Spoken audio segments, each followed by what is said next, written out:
ಇವತ್ತು ಕೇರಳಂನಲ್ಲಿ ಸಿಎಂ ಆಗಿ ವಿಡಿ ಸತೀಶನ್ ಪದಗ್ರಹಣ ಕಾರ್ಯಕ್ರಮವಿದೆ. ಕೆಲವೇ ಕ್ಷಣಗಳಲ್ಲಿ ನೂತನ ಸಚಿವರ ಪ್ರಮಾಣ ವಚನವು ನಡೆಯುತ್ತೆ. ಸಂಭಾವ್ಯ ಸಚಿವರಿಗೆ ಬಹುತೇಕ ಖಾತೆ ಫೈನಲ್ ಆಗುತ್ತೆ. ಹಿರಿಯ ಶಾಸಕರಿಗೆ ಮನ್ನಣೆಯನ್ನ ಕಾಂಗ್ರೆಸ್ ನೀಡಿದೆ. ಕೆಸಿ ವೇಣುಗೋಪಾಲ್ ಬೆಂಬಲಿಗರಿಗೆ ಬಹುಪರಾಕ್ ನೀಡಿದ್ದಾರೆ, ಅಂದ್ರೆ ಬಹುಪರಾಕ್ ಅಂದಿದ್ದಾರೆ ಹೈಕಮಾಂಡ್. ಆ ಮೂಲಕ ವೇಣುಗೋಪಾಲ್ ಅವರ ಬೆಂಬಲಿಗರಿಗೆ ಹೆಚ್ಚಿನ ಸಂಖ್ಯೆಯ ಮಂತ್ರಿಗಳನ್ನಾಗಿ ಮಾಡಿ ಆಯ್ಕೆ ಮಾಡುವುದು ಇವತ್ತು ನಿಶ್ಚಿತ. ಕೇರಳಂನಲ್ಲಿ ನೂತನ ಮುಖ್ಯಮಂತ್ರಿಗಳ ಆಯ್ಕೆ ಪದಗ್ರಹಣ ಕಾರ್ಯಕ್ರಮ ನಡೆಯುತ್ತೆ. ನೋಡಿ, ದೃಶ್ಯದಲ್ಲಿ ತಾವು ಗಮನಿಸ್ತಾ ಇದ್ರಲ್ಲ, ತಿರುವನಂತಪುರಂನಲ್ಲಿ ಕೇರಳ ಸರ್ಕಾರ, ಅದರಲ್ಲೂ ಕೂಡ ಈ ಬಾರಿಯ ಕಾಂಗ್ರೆಸ್ ಅಧಿಕಾರಕ್ಕೆ ಕೇರಳದಲ್ಲಿ ಬಂದಿರೋದ್ರಿಂದಾಗಿ ಯಾರನ್ನ ಮುಖ್ಯಮಂತ್ರಿ ಮಾಡಬೇಕು ಅನ್ನುವಂತ ವಿಚಾರ ಬಹಳ ಚರ್ಚೆ ಆಗಿತ್ತು. ವಿಡಿ ಸತೀಶನ್ ಮತ್ತೆ ಎಸ್ ವೇಣುಗೋಪಾಲ್ ಅವರ ನಡುವೆ ಪೈಪೋಟಿ ಇತ್ತು. ಸಿದ್ದರಾಮಯ್ಯನವರು ಕೂಡ ಕೇರಳದಲ್ಲಿ ಕಾಂಗ್ರೆಸ್ ಅಧಿಕಾರಕ್ಕೆ ಬಂದು ಪ್ರಮಾಣ ವಚನ ಕಾರ್ಯಕ್ರಮದಲ್ಲಿ ಸಿದ್ದರಾಮಯ್ಯನವರು ಕೂಡ ಭಾಗಿಯಾಗಿದ್ದಾರೆ. ಕೆಎಚ್ ಮುನಿಯಪ್ಪನವರು ಕೂಡ ಭಾಗಿಯಾಗಿದ್ದಾರೆ. ರಾಹುಲ್ ಗಾಂಧಿ ಇದ್ದಾರೆ. ಹಾಗೆ ನೋಡಿ, ನೀವು ಗಮನಿಸ್ತಾ ಇದ್ರೆ ಮಲ್ಲಿಕಾರ್ಜುನ್ ಖರ್ಗೆ ಸೇರಿದಂತೆ ಕಾಂಗ್ರೆಸ್ನ ಹಿರಿಯ ನಾಯಕರೆಲ್ಲರೂ ಕೂಡ ಇದ್ದಾರೆ.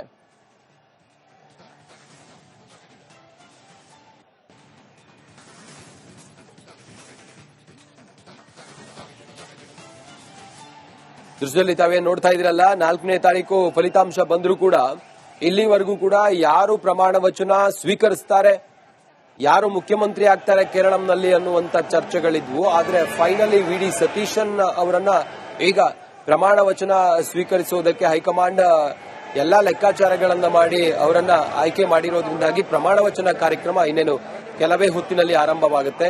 ರಾಜ್ಯದ ಮುಖ್ಯಮಂತ್ರಿ ಸಿದ್ದರಾಮಯ್ಯನವರು ಕೂಡ ಕೇರಳಕ್ಕೆ ಹೋಗಿದ್ದಾರೆ. ಹಾಗೆ ಡಿ.ಕೆ. ಶಿವಕುಮಾರ್ ಅವರು ಕೂಡ ಕೇರಳಕ್ಕೆ ಹೋಗಿದ್ದಾರೆ. ಮಲ್ಲಿಕಾರ್ಜುನ ಖರ್ಗೆ ಅವರಿದ್ದಾರೆ. ಹಾಗೆ ಕೇರಳದ ಕಾಂಗ್ರೆಸ್ನ ಮುಖಂಡರುಗಳಿದ್ದಾರೆ. ರಾಹುಲ್ ಗಾಂಧಿ ಅವರು ಕೂಡ ಕಾರ್ಯಕ್ರಮದಲ್ಲಿ ಭಾಗಿಯಾಗಿದ್ದಾರೆ. ಇವರೆಲ್ಲರ ಸಮ್ಮುಖದಲ್ಲಿ ಪ್ರಮಾಣ ವಚನ ಕಾರ್ಯಕ್ರಮ ಇನ್ನೇನು ಆರಂಭವಾಗುತ್ತೆ.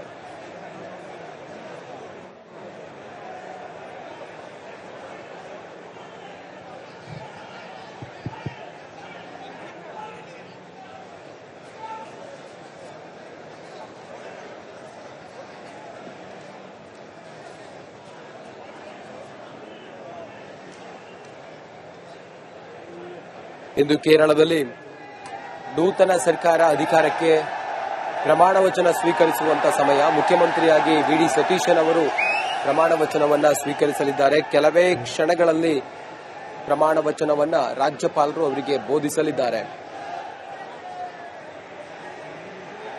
ಯಾರ್ಯಾರು ಸಚಿವ ಸಂಪುಟದಲ್ಲಿ ಸ್ಥಾನವನ್ನ ಪಡಿತಾರೆ ಅನ್ನೋದು ಇದಿರುವಂತ ಕುತೂಹಲ. ಕೆಲವೇ ಕ್ಷಣಗಳಲ್ಲಿ ನೂತನ ಸಚಿವರ ಪ್ರಮಾಣ ವಚನ ಆರಂಭವಾಗುತ್ತೆ. ಸಂಭಾವ್ಯ ಸಚಿವರಿಗೆ ಬಹುತೇಕ ಖಾತೆಗಳು, ಪ್ರಮುಖ ಖಾತೆಗಳು ಯಾವುದು, ಏನು, ಎತ್ತ ಅನ್ನೋದನ್ನ ಇನ್ನಷ್ಟೇ ತಿಳಿದು ಬರಬೇಕಾಗಿದೆ. ಸಂಭಾವ್ಯ ಸಚಿವರಿಗೆ ಬಹುತೇಕ ಖಾತೆ ಫೈನಲ್ ಆಗುತ್ತೆ. ಹಿರಿಯ ಶಾಸಕರಿಗೆ ಮನ್ನಣೆಯನ್ನ ಕಾಂಗ್ರೆಸ್ ನೀಡಿದೆ. ಕೆಸಿ ವೇಣುಗೋಪಾಲ್ ಬೆಂಬಲಿಗರಿಗೆ ಬಹುಪರಾಕ್ ಅಂತ ಹೇಳಿ ಹೈಕಮಾಂಡ್ ಹೇಳಿರೋದ್ರಿಂದಾಗಿ ಯಾರ್ಯಾರಿಗೆ ಯಾವ್ಯಾವ ಖಾತೆ ಸಿಗುತ್ತೆ ಅನ್ನೋದನ್ನ ಕಾದು ನೋಡ್ತಾ ಇದ್ದೀವಿ. ಸತೀಶನ್ ಸಂಪುಟದಲ್ಲಿ ವೇಣುಗೋಪಾಲ್ ಮೇಲುಗೈಯನ್ನ ಸಾಧಿಸಿದ್ದಾರೆ ಬಹುತೇಕ. ಯಾಕಂತ ಹೇಳಿದ್ರೆ ವೇಣುಗೋಪಾಲ್ ಅವರು ಮುಖ್ಯಮಂತ್ರಿ ಆಕಾಂಕ್ಷಿಯಾಗಿದ್ರು. ಆದರೆ ಹೈಕಮಾಂಡ್ ತೀರ್ಮಾನದಲ್ಲಿ ವಿಡಿ ಸತೀಶನ್ ಅವರನ್ನ ನೇಮಕ ಮಾಡಿದೆ. ಪ್ರಮಾಣ ವಚನ ಸ್ವೀಕರಿಸುವುದಕ್ಕೆ ಮುಖ್ಯಮಂತ್ರಿಯಾಗಿ ಆಯ್ಕೆ ಮಾಡಿದೆ. ಕೆಸಿ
ವಿ.ಡಿ. ಸತೀಶನ್ ಅವರ ಪರವಾಗಿ ಅಲ್ಲಿನ ಕಾಂಗ್ರೆಸ್ನ ಕೇಡಾರ ಕಾಂಗ್ರೆಸ್ ಅಂದ್ರೆ ಅಲ್ಲಿನ ತಳಮಟ್ಟದ ಕಾರ್ಯಕರ್ತರೆಲ್ಲರೂ ಕೂಡ ವಿ.ಡಿ. ಸತೀಶನ್ ಅವರೇ ಮುಖ್ಯಮಂತ್ರಿ ಆಗಬೇಕು ಅಂತ ಹೇಳಿ ಬಯಸಿದ್ರು. ಹೈಕಮಾಂಡ್ ನಿಲುವಿದ್ದದ್ದು ಕೆ.ಸಿ. ವೇಣುಗೋಪಾಲ್. ಆದರೆ ಫೈನಲಿ ಕಾರ್ಯಕರ್ತರಿಗೆ ಇಲ್ಲಿ ಮನ್ನಣೆಯನ್ನ ಕೊಟ್ಟು ಆ ಮೂಲಕ ವಿ.ಡಿ. ಸತೀಶನ್ ಅವರನ್ನೇ ಮುಖ್ಯಮಂತ್ರಿಯಾಗಿ ಕಾಂಗ್ರೆಸ್ನ ಹೈಕಮಾಂಡ್ ನೇಮಕ ಮಾಡಿದೆ. ಅಥವಾ ಇವತ್ತು ಪ್ರಮಾಣ ವಚನವೂ ಕೂಡ ನಡೆಯುತ್ತೆ. ಬಹಳ ಪ್ರಮುಖವಾಗಿ ಕೆ.ಸಿ. ವೇಣುಗೋಪಾಲ್ ಅವರ ಜೊತೆಗಿರುವಂತವರ ಆಪ್ತ 11 ಶಾಸಕರ ಪೈಕಿ 7 ಜನ ಇವತ್ತು ಸಂಪುಟಕ್ಕೆ ಸೇರ್ತಾರೆ ಅನ್ನೋದ್ರ ಬಗ್ಗೆ ಮಾಹಿತಿ ಲಭ್ಯವಾಗ್ತಾ ಇದೆ.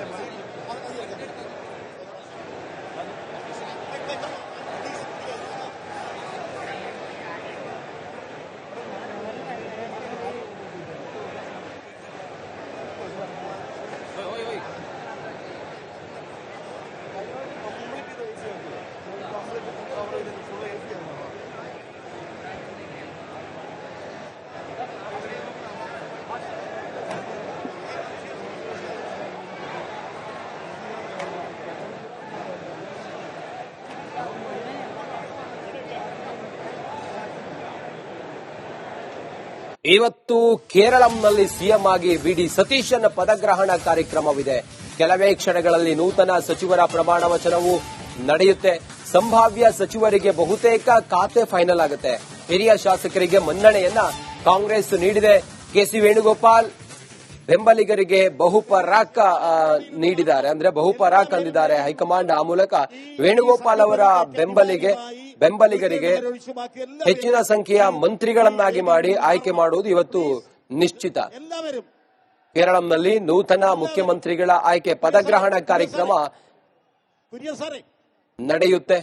ನೋಡಿ, ದೃಶ್ಯದಲ್ಲಿ ತಾವು ಗಮನಿಸ್ತಾ ಇದ್ರಲ್ಲ, ತಿರುವನಂತಪುರಂನಲ್ಲಿ ಕೇರಳ ಸರ್ಕಾರ, ಅದರಲ್ಲೂ ಕೂಡ ಈ ಬಾರಿಯ ಕಾಂಗ್ರೆಸ್ ಅಧಿಕಾರಕ್ಕೆ ಕೇರಳದಲ್ಲಿ ಬಂದಿರೋದ್ರಿಂದಾಗಿ ಯಾರನ್ನ ಮುಖ್ಯಮಂತ್ರಿ ಮಾಡಬೇಕು ಅನ್ನುವಂತ ವಿಚಾರ ಬಹಳ ಚರ್ಚೆ ಆಗಿತ್ತು. ವಿ.ಡಿ. ಸತೀಶನ್ ಮತ್ತೆ ಕೆ.ಸಿ. ವೇಣುಗೋಪಾಲ್ ಅವರ ನಡುವೆ ಪೈಪೋಟಿ ಇತ್ತು.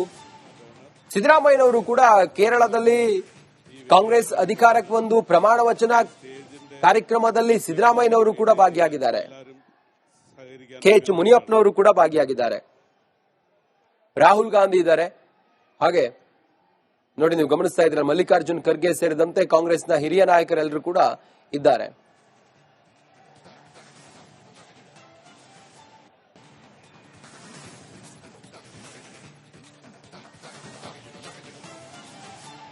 ದೃಶ್ಯದಲ್ಲಿ ತಾವೇನ್ ನೋಡ್ತಾ ಇದ್ರಲ್ಲ, 4ನೇ ತಾರೀಕು ಫಲಿತಾಂಶ ಬಂದರೂ ಕೂಡ ಇಲ್ಲಿವರೆಗೂ ಕೂಡ ಯಾರು ಪ್ರಮಾಣ ವಚನ ಸ್ವೀಕರಿಸ್ತಾರೆ, ಯಾರು ಮುಖ್ಯಮಂತ್ರಿ ಆಗ್ತಾರೆ ಕೇರಳಂನಲ್ಲಿ ಅನ್ನುವಂತ ಚರ್ಚೆಗಳಿದ್ವು. ಆದ್ರೆ ಫೈನಲಿ ವಿ.ಡಿ. ಸತೀಶನ್ ಅವರನ್ನ ಈಗ ಪ್ರಮಾಣ ವಚನ ಸ್ವೀಕರಿಸುವುದಕ್ಕೆ ಹೈಕಮಾಂಡ್ ಎಲ್ಲಾ ಲೆಕ್ಕಾಚಾರಗಳನ್ನ ಮಾಡಿ ಅವರನ್ನ ಆಯ್ಕೆ ಮಾಡಿರೋದ್ರಿಂದಾಗಿ ಪ್ರಮಾಣ ವಚನ ಕಾರ್ಯಕ್ರಮ ಇನ್ನೇನು ಕೆಲವೇ ಹೊತ್ತಿನಲ್ಲಿ ಆರಂಭವಾಗುತ್ತೆ.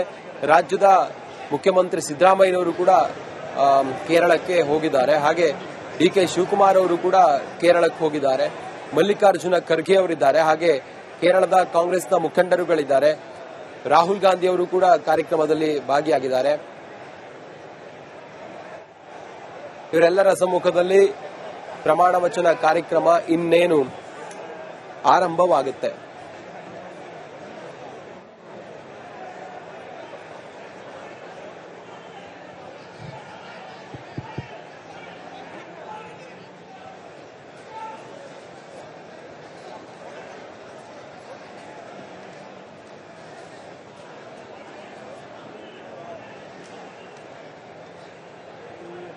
ಇಂದು ಕೇರಳದಲ್ಲಿ ನೂತನ ಸರ್ಕಾರ ಅಧಿಕಾರಕ್ಕೆ ಪ್ರಮಾಣ ವಚನ ಸ್ವೀಕರಿಸುವಂತ ಸಮಯ. ಮುಖ್ಯಮಂತ್ರಿಯಾಗಿ ವಿ.ಡಿ. ಸತೀಶನ್ ಅವರು ಪ್ರಮಾಣ ವಚನವನ್ನ ಸ್ವೀಕರಿಸಲಿದ್ದಾರೆ. ಕೆಲವೇ ಕ್ಷಣಗಳಲ್ಲಿ ಪ್ರಮಾಣ ವಚನವನ್ನ ರಾಜ್ಯಪಾಲರು ಅವರಿಗೆ ಬೋಧಿಸಲಿದ್ದಾರೆ. ಯಾರ್ಯಾರು ಸಚಿವ ಸಂಪುಟದಲ್ಲಿ ಸ್ಥಾನವನ್ನ ಪಡಿತಾರೆ ಅನ್ನೋದು ಇದಿರುವಂತ ಕುತೂಹಲ.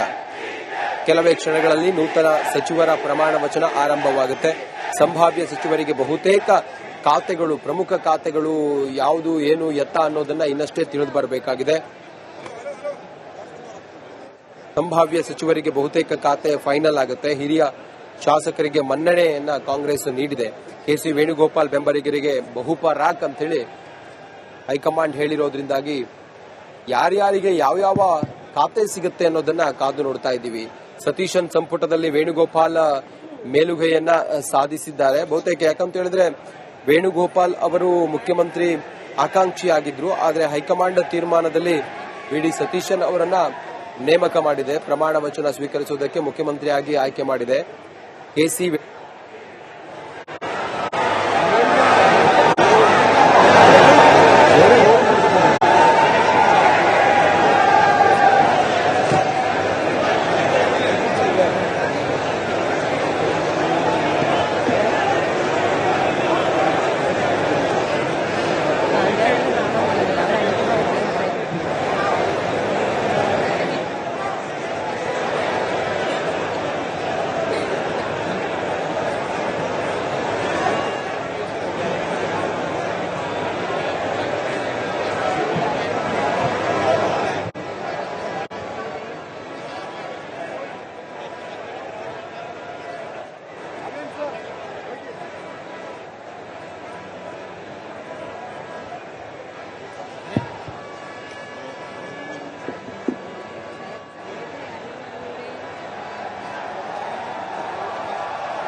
ವಿ.ಡಿ. ಸತೀಶನ್ ಅವರ ಪರವಾಗಿ ಅಲ್ಲಿನ ಕಾಂಗ್ರೆಸ್ನ ಕೇಡಾರ್ ಕಾಂಗ್ರೆಸ್ ಅಂದ್ರೆ ಅಲ್ಲಿನ ತಳಮಟ್ಟದ ಕಾರ್ಯಕರ್ತರೆಲ್ಲರೂ ಕೂಡ ವಿ.ಡಿ. ಸತೀಶನ್ ಅವರೇ ಮುಖ್ಯಮಂತ್ರಿ ಆಗಬೇಕು ಅಂತ ಹೇಳಿ ಬಯಸಿದ್ರು. ಹೈಕಮಾಂಡ್ ನಿಲುವಿದ್ದದ್ದು ಕೆ.ಸಿ. ವೇಣುಗೋಪಾಲ್. ಆದರೆ ಫೈನಲಿ ಕಾರ್ಯಕರ್ತರಿಗೆ ಇಲ್ಲಿ ಮನ್ನಣೆಯನ್ನ ಕೊಟ್ಟು ಆ ಮೂಲಕ ವಿ.ಡಿ. ಸತೀಶನ್ ಅವರನ್ನೇ ಮುಖ್ಯಮಂತ್ರಿಯಾಗಿ ಕಾಂಗ್ರೆಸ್ನ ಹೈಕಮಾಂಡ್ ನೇಮಕ ಮಾಡಿದೆ. ಅಥವಾ ಇವತ್ತು ಪ್ರಮಾಣ ವಚನವೂ ಕೂಡ ನಡೆಯುತ್ತೆ. ಬಹಳ ಪ್ರಮುಖವಾಗಿ ಕೆ.ಸಿ. ವೇಣುಗೋಪಾಲ್ ಅವರ ಜೊತೆಗಿರುವಂತವರ ಆಪ್ತ 11 ಶಾಸಕರ ಪೈಕಿ 7 ಜನ ಇವತ್ತು ಸಂಪುಟಕ್ಕೆ ಸೇರ್ತಾರೆ ಅನ್ನೋದ್ರ ಬಗ್ಗೆ ಮಾಹಿತಿ ಲಭ್ಯವಾಗ್ತಾ ಇದೆ.